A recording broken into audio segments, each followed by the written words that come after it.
প্রিয় শিক্ষার্থী ও বন্ধুরা, আসসালামু আলাইকুম। আইটি ফাউন্ডেশন ও কম্পিউটার ওয়ার্ল্ডের পক্ষ থেকে আপনাদেরকে স্বাগতম।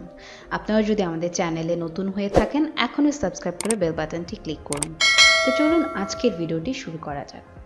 আজকের এই ভিডিওতে আমরা দেখব কোনো একটা মাইক্রোসফট ওয়ার্ড ফাইলে যদি কোনো স্পেলিং ও গ্রামাটিক্যাল এরর থাকে সেটা কিভাবে রিমুভ করতে হয়, এবং এরপরেই দেখব আমরা ওয়ার্ড ফাইলে কোনো একটা স্পেসিফিক ওয়ার্ড সম্পর্কে আমরা কিভাবে রিসার্চ করে ওইটা সম্পর্কে আরও ইনফরমেশন নেট থেকে নিয়ে আসতে পারি।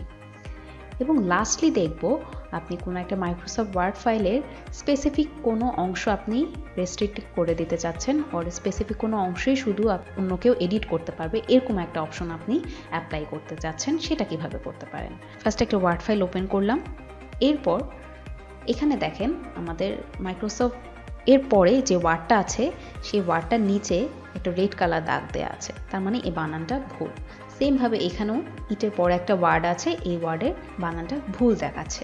সো এটা আমরা চাইলে কিন্তু ম্যানুয়ালি আলাদা আলাদাভাবে করে ঠিক করতে পারি, কিন্তু এটা করতে গেলে আমাদের কিন্তু অনেক সময় লাগবে। এখানে দুইটা ওয়ার্ড আছে, সো এখানে বেশি টাইম লাগবে না, বাট মাইক্রোসফট ওয়ার্ডে এরকম হাজার একটা ভুল আসতে পারে, সো এটা ম্যানুয়ালি করা কিন্তু অনেক সময়ের ব্যাপার। সো ওটাকে আমরা শর্টকাটলি করার জন্য আমরা যেটা করতে পারি, রিভিউতে যাব। রিভিউতে গিয়ে স্পেলিং অ্যান্ড গ্রামারে এই অপশনটাতে ক্লিক করব। ক্লিক করার পর এখানে আমাকে দেখেন একটা ডায়লগ বক্স দেখাচ্ছে, সেখানের মধ্যে যে ওয়ার্ডটা ভুল সেটারই ঠিক ওয়ার্ডের কিছু সাজেশন দেখাচ্ছে।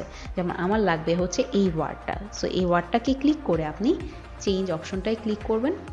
তাহলে দেখেন ওই যে মাইক্রোসফটের পরে যে ভুল বানানটা ছিল ওটা ঠিক হয়ে গিয়েছে এবং নিচে দাগ রেড কালার মার্কটাও কিন্তু চলে গিয়েছে। সেমভাবে দেখেন অটো পরে যে ভুলটা থাকবে সেটাতে চলে গিয়েছে। এখন আমার এই ওয়াজটা লাগবে অপশন, এটা আমার অলরেডি সিলেক্ট করাই আছে। এখানে এসে আমি এখন চেঞ্জে ক্লিক করব। আমার দেখেন এই ওয়াজ যে ওয়ার্ডটা সেটারও কিন্তু বানান ঠিক হয়ে গেছে। এখন ওকেতে ক্লিক করব, কারণ আমার হচ্ছে এই ফাইলে আর কোনো ভুল নেই, সেটা আমাকে এই অপশনটার মাধ্যমে বুঝিয়ে দিচ্ছে। সো আমি ওকেতে ক্লিক করলাম, আমার সবগুলো বানানই ঠিক হয়ে গিয়েছে। এরকম করে আপনি হাজারটায় ভুল থাকুক না কেন আপনি চেঞ্জ করতে পারবেন। আবার অনেক সময় কি হয়, আমরা কিছু বাংলা ওয়ার্ড লিখি ইংলিশে, যেমন আমি এখানে লিখছি রূপসী বাংলা। এখন দেখেন আমার এই রূপসী আর বাংলা বানানটা কিন্তু ঠিক আছে, বাট তারপরও ওরা এটা ভুল ধরছে কেন? কারণ ওদের ডিকশনারিতে এই ওয়ার্ডটা নাই।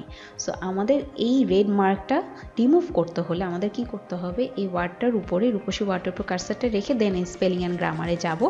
এরপর এখানে দেখেন কোনো সাজেশন দেখাচ্ছে না, কারণ ওদের ডিকশনারিতে তো এই ওয়ার্ডটা নেই, বাট আমার সেটা লাগবেও না, কারণ আমার জাস্ট এখন ইন্টেনশনটা হচ্ছে রেড মার্কটা রিমুভ করে দেওয়া। সো আমি ইগনোর ওয়ান্স এখন ক্লিক করব। দেখেন আমার এই যে রূপসীর নিচে যে রেড মার্কটা ছিল সেটা চলে গিয়েছে।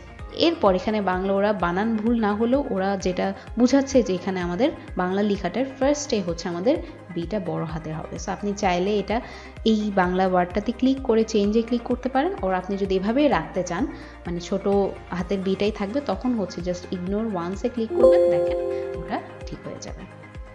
এভাবেও কিন্তু আপনি স্পেলিং অ্যান্ড গ্রামার অপশনটা ইউজ করতে পারেন। এরপর হচ্ছে রিসার্চ। রিসার্চটা হচ্ছে আপনার স্পেসিফিক কোনো একটা ওয়ার্ড সম্পর্কে আপনি রিসার্চ করবেন। এখন আপনি যে স্পেসিফিক ওয়ার্ডটাকে রিসার্চ করতে চাচ্ছেন সেই ওয়ার্ডটাকে সিলেক্ট করবেন। সাপোজ আমি প্রোডাক্ট ওয়ার্ডটাকে রিসার্চ করতে চাচ্ছি, ওটাকে সিলেক্ট করে নিলাম, দেন রিসার্চে যাব। এখানে দেখেন আমাকে কিন্তু বাকি প্রোডাক্ট সম্পর্কে সব ইনফরমেশন দেখাচ্ছে আমাকে, যে প্রোডাক্ট নিয়ে আর কি কি ইনফরমেশন আমি দেখতে পারি, এটা নাউন বা হচ্ছে আরও অনেক ইনফরমেশনই কিন্তু আমাকে কালেক্ট করে দেখিয়েছে। এভাবে হচ্ছে আপনি রিসার্চের অপশনটা কিন্তু ইউজ করতে পারেন। দেন হচ্ছে আমরা দেখব রেস্ট্রিক্ট এডিটিং অপশনটা। এই অপশনের মাধ্যমে আপনি এই ওয়ার্ড ফাইলে স্পেসিফিক কোনো একটা প্যারাগ্রাফকে শুধু এডিট করার অপশন দিয়ে দিতে পারেন।